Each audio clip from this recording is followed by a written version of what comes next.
Alam nyo, maraming nagsasabi na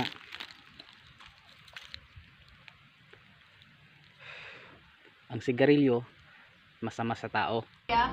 Paano masabi? Papahamak yung sarili mo. Ganon din. Doktor din ang nagsabi. May babala pa.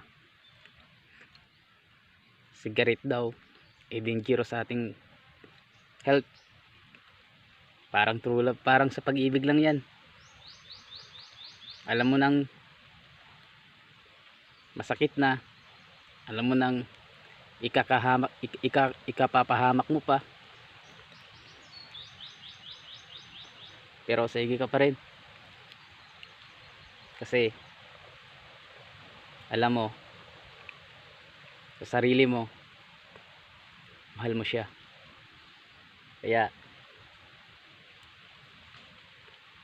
sige ka pa rin kahit masakit na.